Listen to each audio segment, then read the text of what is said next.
Good morning, শুভ সকাল। কেমন আছেন আপনারা সবাই? নিশ্চয়ই খুব ভালো আছেন, আমিও খুব ভালো আছি। আজ হলো সানডে, ঘড়ির কাঁটা 12:30টার ঘরে। সানডে মানে দুপুরটাকে ওই সকাল বলে চালাতে হবে। দেরি করে ঘুম থেকে উঠেছি। কালকে বিগ বসের উইকেন্ড কাপ আর ছিল। নিচের ঘরের কাজকর্ম সেরে ওপরে যেতে যেতে ওই 11:30টা বেজে গেছে। তার উপরে আমাদের ল্যাপটপটাও খারাপ হয়ে গেছে, জানেন? যে নিচের ঘরে বসে দেখবো, হলো না তো। কুবু পড়তে বসেছে, ও আবার একা থাকতে ভয় পায়। কিন্তু উইকেন্ড কাপ আর না দেখলে, মানে বিগ বস না দেখলে আমি আবার রাতে ঘুমাতে পারবো না। তাই জন্য ওপরের ঘরে গিয়ে দেখেছি। তারপরে কে কি রিভিউ দিল না দিলেও ইউটিউবটা খুলে দেখলাম। ওই করতে করতে অনেক রাত হয়ে গেছে। আর পুপু নিচের ঘরেই ঘুমিয়ে পড়েছিল। মানুষ 12টা মাস কত ভালো খারাপ নিয়ে থাকে। আমার ওই 11 মাস যেমন তেমন, নভেম্বর মাসের মাঝখান থেকে ডিসেম্বর মাসের মাঝখান পর্যন্ত এত খারাপ যায়, যেমন গচ্চা তেমন খচ্চা। ল্যাপটপটা খারাপ হয়ে গেল, জানেন? স্ক্রিনটা কালো হয়ে গেছে। এখন অফিসের ছেলেটাকে বলেছি ল্যাপটপটা নিয়ে যেতে। একটা জিনিস 14 বার ঠিক করতে গেলে কেমন মনে হয়, ভাল লাগছে না। সে যাই হোক, টিভিতে দেখে পোষায় না। নিচের ঘরে থাকলে আমি আর পুপু একসঙ্গে দেখতাম। তো এই কিছু জিনিস আছে একসঙ্গে বসে না দেখলে জিনিসটার মজা পাওয়া যায় না। ঠিক আছে, এই তো কালকে যেন কে এসেছিল? রোহিত শেট্টি তো না? লোকটার নাম রোহিত শেট্টি না? রোহিত শেট্টি এসেছিল। তা সালমান খানের মতন অত মানে রেগে রেগে বলেনি, হাসতে হাসতে বলেছে। কিন্তু যেটুকু বলেছে মনে হয় আমার মনের কথাগুলো সবাইকে বলল। বাবা, আমি সকাল শুরু করি রামায়ণ দেখে, চায়ে চুমুক দিই আর রামায়ণ দেখি, ল্যাপটপে চালিয়ে নিই। আর রাতে ঘুমোতে যাওয়ার আগে বিগ বস দেখে ঘুমাই। তাহলে ভাবুন তো জীবন কোন ছন্দে চলছে। আজকে রান্না হবে মাটন। ইন্দ্র সকালে গজগজ করতে করতে বেরোলো। নিচের ঘরে আসার নাম নেই, ওপরের ঘরেই বসে রয়েছে। আমি পুরো সিঁড়ি ঝাড় দিয়ে, ঠাকুর ঘর ঝাড় দিয়ে, ওপরের ঘর ঝাড় দিয়ে আসলাম। তো অনেকটা সময় লেগে গেছে। পুরো বাড়ি মোছা দূরের কথা, ঝাড় দিতে গেলেই ওই 1.25 ঘন্টা সময় লাগে। নিশ্চয়ই বুঝতে পারছেন। আর এখন কি শ্যামা পোকার উৎপাত হয়েছে গো। সিঁড়িতে দেখুন না, শ্যামা পোকার বডি পড়ে রয়েছে। সেগুলো ঝাড়তে হয় না, নাহলে হট করে লোক চলে আসলে কি বলে। চলুন। এখানে ফড়িংয়ের ভাতের জন্য চাল ধুয়ে রেখে দিয়েছিলাম। আগে এটা করে নিই, তারপরে মাটনটা প্রেসার কুকারে সিটি দিয়ে রান্না করব। আমাদের ঘরে মাটন চিকেন আলাদাভাবে রান্না করলে কেউ খাবে না। পাতলা করে ঝোল, আর না হলে রাতের দিকে কষা কষা, ব্যাস। এই দুটোর মধ্যেই আটকে আছে, চিকেন মাটন। ও মা চলো। পাড়ার বাচ্চাগুলো ওই ব্যাট বল বের করেছে, আর আমার ফড়িংয়ের উৎপাত দেখো। ফড়িংয়ের উৎপাত। আজকে অনেকগুলো নাইটি হাতে কেচে ধুয়ে মেলে দিয়েছি, বুঝছো? সকালে ঠান্ডা জলে মোটে হাত দেওয়া যায় না। অনেক দেরি করে উঠেছি, মানে ওই 9:30 পৌনে 10টার সময় নিচের ঘরে এসেছি, বুঝেছো? ভাববেন না বেলা 12টার সময় ঘুম থেকে উঠেছি। ওই ভাগ্য আর হবে না। ওই ভাগ্য ততদিনই ছিল যতদিন মা বাবার ঘরে ছিলাম। রাত জেগে পড়তাম, বেলা পর্যন্ত ঘুমাতাম। মা বুঝতো যে না, আমার মেয়ে এখন বিদেশি কালচারে পড়াশোনা করছে। সেই বোঝাটা এখন কুকুর ক্ষেত্রেও বুঝতে হয়। আর আমার ঘরে কি কালো পিঁপড়ে হচ্ছে জানেন? অতিরিক্ত কালো পিঁপড়ে হচ্ছে। ছোটবেলায় মায়ের মুখে শুনেছি ঘরে কালো পিঁপড়ে হলে নাকি শনির দৃষ্টি লাগে। কি করব বলুন তো? এই শনির দৃষ্টি কি করে কাটাবো? আর একটু আগে ভিডিও স্টার্ট করতে পারতাম, ফোনের ব্যাটারি ডাউন ছিল। আমার ফড়িং এখানে এসে বসলো। এই হাওয়াই চটির একটা কোথায় খুঁজে বের করতে হবে। শীতকালে হাওয়াই চটি না পরলে এই পা ফাটা কেউ আটকাতে পারবে না, যতই ক্র্যাক ক্রিম লাগাই না কেন। এর আগের দিন আমার মা ঠাকুমা নিমন্ত্রণ করতে এসেছিল। তা 2-1 বন্ধু কমেন্ট বক্সে লিখেছেন যে ঠাকুমার পা ছুঁয়ে তো নমস্কার করলো না, শাশুড়ির পা ছুঁয়ে তো ইন্দ্র নমস্কার করলো না। নমস্কারের সিন কেটে দেওয়া হয়েছে, ঠিক আছে? একটা ভিডিওকে কেটে জুড়ে তারপরে 15 মিনিটের একটা ভিডিও বানিয়ে আপনাদের কাছে প্রেজেন্ট করি। বুঝতে পারলাম? এখন ভিডিও নিজের আনন্দের জন্য দর্শকরা আমাকে ভুল বোঝে, তাদের কৈফিয়ত দেওয়ার জন্য বানাই। কি বলুন তো, সিস্টেমটা কোন জায়গায় গিয়ে আটকেছে। বন্ধুদের সঙ্গে গল্প করতে করতে তরকারিতে লবণ দিচ্ছি কি না দিচ্ছি, কতটা দিচ্ছি, কতবার দিচ্ছি, এই মাথা থেকে বেরিয়ে যায়। থাক। আমার বাবা বলতো যে মাটন যত সুন্দর করে চটকে চটকে ম্যারিনেট করা যাবে তত মাটন রান্নার পরে স্বাদ হবে, বুঝছো? আমাদের হস্তিনাপুরের বাড়ি কেন বলছি তো, দেখেছেন? আমার বাপের বাড়িতে চিকেন মাটন রান্না হলে আমার বাবা মেখে দিত। আমার মা তো রান্না করতে ভালোই বাসতো না, শুধু বাবা খায় বলে মাকে বাধ্যতামূলক রেঁধে দিতে হতো। মা কোনোদিন ঝামেলাও করেনি। এদিকে আমাদের সংসারের অবস্থা দেখুন, যে জিনিস খাই না, যে জিনিস ভালো লাগে না, সেই জিনিস রেঁধে দিতে বললে চিৎকার চেঁচামেচি। জ্যান্ত মাছ কাটতে বললে রান্নাই বন্ধ করে দেবো, এইরকম। তাই ভাবি মায়েদের কতটা ধৈর্য ছিল। হ্যাঁ, একটা সংসার টিকিয়ে রাখার জন্য মহিলাদের ধৈর্য খুব প্রয়োজন। আর এখন নারী পুরুষ নির্বিশেষে সব রোজগার করতে বেরিয়ে যাচ্ছে, কে কার জন্য ধৈর্য রাখে? ভাবে আমিও কামাচ্ছি, তুমিও কামাচ্ছ, তুমিও শের হলে আমিও সোয়াশের, এটাই তো হওয়া উচিত। ও মা, আমার ফড়িংয়ের মুখে যে মেকআপ করে দিয়েছিল সেই আবার সুন্দর করে মুছে পরিষ্কার করে দিয়েছে। পুপু ভুরু এঁকে দিয়েছিল না কাজল পেন্সিল দিয়ে ডার্ক করে, সেটা পুপুই আবার মুছে সুন্দর করে দিয়েছে। ও মা, গুড মর্নিং। আমার পুপুর পরীক্ষা, সারাদিন বই নিয়ে বসে আছে, বাট ডু নাথিং।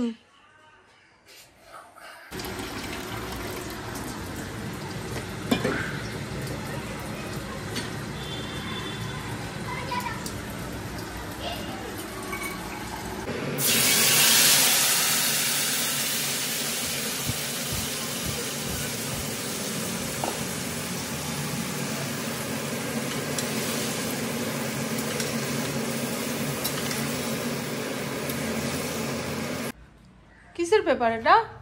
এসআইআর, বাড়ির সম্পত্তির পেপার। ঠিক আছে, জানা সম্পত্তি। ইংরেজি লিখতে পারো না, বাংলায় লিখেছো কেন? ঠিক আছে, করেছে। তো এখানে বাংলায় লেখা বলে আমি বাংলা, তুমি বলবে তো মানে এরা অদ্ভুত ধরনের মানুষ। বাংলা পুরো পড়বে না এত কোথায় আবার এখানটায়? হ্যাঁ, ওই বাংলাতেই লিখবো না ইংলিশে?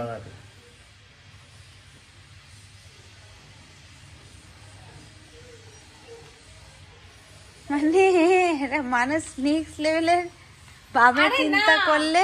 এই ফর্মটা তো তো বাংলা না, ভুল, এগুলো কি আজব ধরনের। বাংলা চলে না, না বাংলা চলে না, বাঙালির দেশে বাংলা চলে না।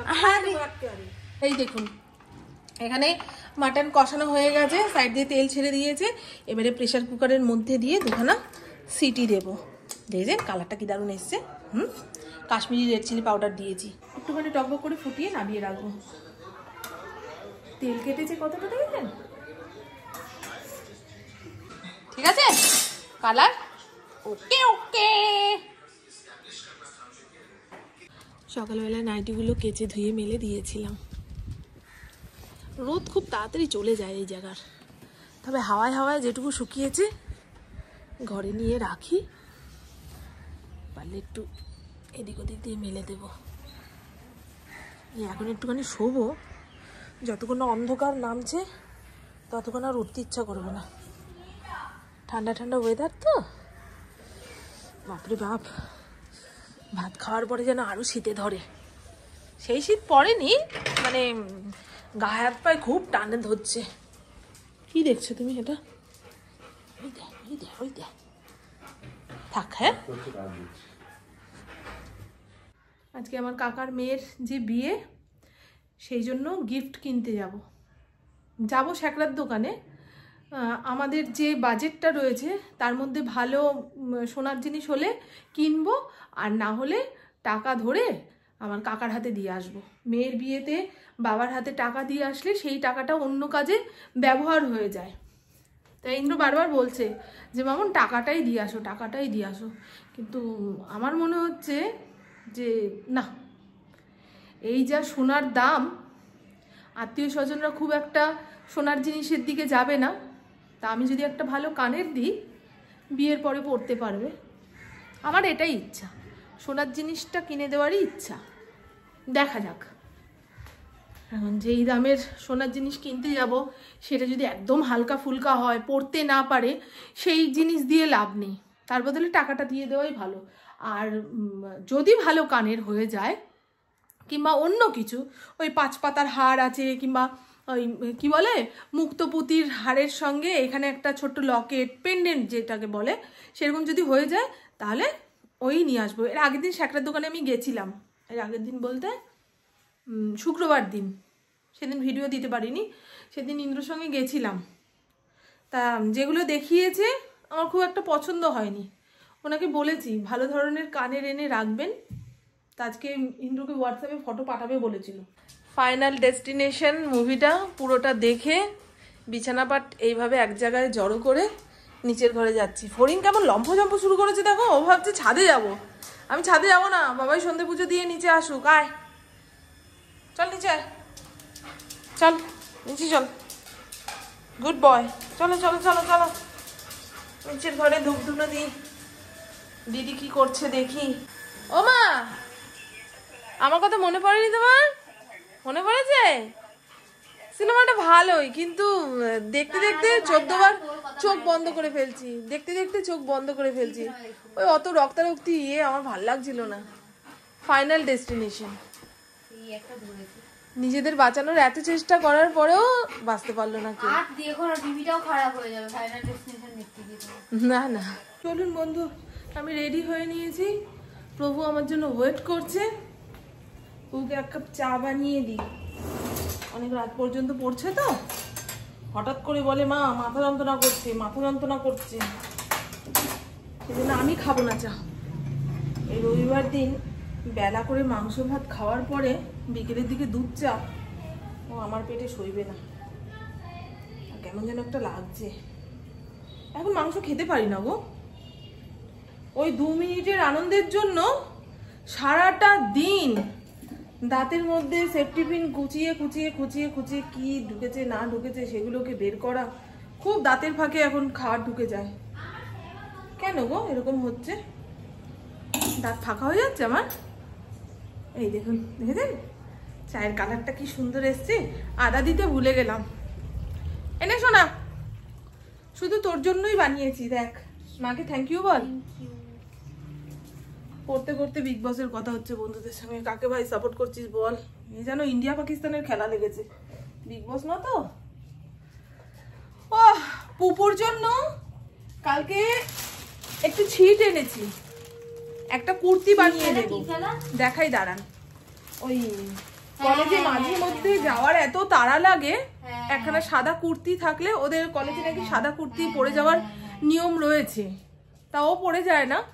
তা আমি বললাম একটা আপৎকালীনের জন্য কুর্তি বানিয়ে রেখে দিই, আমি বানিয়ে দেবো। দেখি আজকে রাতে কাটার সময় পেলে কাটবো, কাটা হয়ে গেলে কালকে এক ফাঁকে সেলাই করে দেবো। মঙ্গলবার দিন পরীক্ষা দিতে যাবে। পরীক্ষার সময় খুব তাড়া থাকে গো, এই টাই খোঁজরে। চল ওই মালতী মালতী শুনছেন? হ্যাঁ বুঝতে পেরেছি, কণিকাজি মালতীর নামে কি বলেছে এই তানিয়াকে, সেটাই আলোচনা হচ্ছে। আরে ছোট একটু লিপস্টিক দিয়ে নি, দে ওকে একটা বাবা। সেদিকে তাকিয়ে আছে। যাও হয়ে গেছে, আর না। ভালো হয়েছে মা চাটা, যা হয়ে গেছে বাবা। আর বিস্কুট খায় না, বিস্কুট খেতে খেতে পেট ভারী হয়ে যাবে এবারে। আমি বলবো কে কে থাকবে? গৌরব, তানিয়া, ফারহানা, প্রাণীত, আমাল। মা দুর্গা চলে আসছে।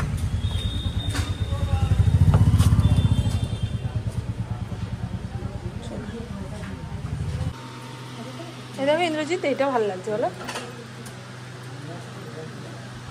এটা ভালো লাগছে, একটু বড় আছে। রেখে দাও রেখে দাও, এখান থেকে দেখো।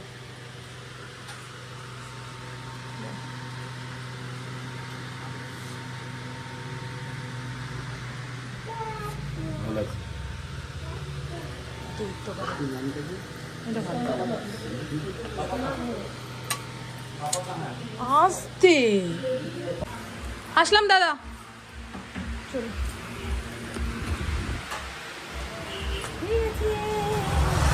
আমাদের কেনাকাটা কমপ্লিট। আমার মা আছে কিনা তাই নিয়ে সন্দেহ, জানো। দরজা বন্ধ নাকি ঠান্ডার কারণে দরজা বন্ধ করেছে। মাকে এক ঝলক দেখিয়ে নিয়ে যাই, পরে একদিন এসে যার জিনিস তার হাতে দেবো। দেবো তালা, তালা। আর যাবো না, আর যাবো না। তুমি যাবে না, আমি তো যাবো।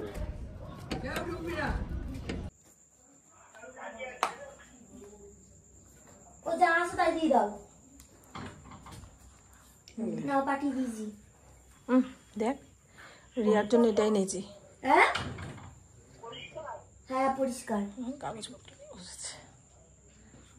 ভালো হয়েছে না? আর আমার মেয়েটা একা বসে রয়েছে ঠাকুমা। শীতকালে না, শীতকালে রাত তো ভয় পাবে। ও কলেজে যেদিন চলে যাবে আমি সেদিন আসবো দিতে। ও এমনি আমাকে বললো যাবে আর আসবে, তাই কত দেরি হয়ে গেছে আমাদের। মাকে বলবে আমি এসছিলাম। মারতে হয়, সেকেন্ডের মাথায় জুতো মুখে করে নিয়ে দৌড়ায়। শান্তি নেই গো বন্ধু। আর আমার পুপু আগে ছোট ছিল, তা কাকে কি দিচ্ছি না দিচ্ছি না দেখালেও চলতো। এখন বড় হয়েছে। এর আগের দিন আমার সঙ্গে কানের পছন্দ করতে গেছিল, পছন্দ হয়নি বলে নিইনি।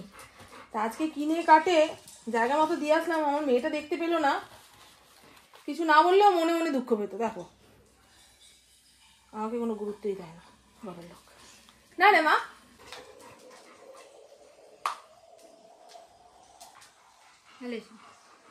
ভালো হয়েছে মা, সুন্দর হয়েছে।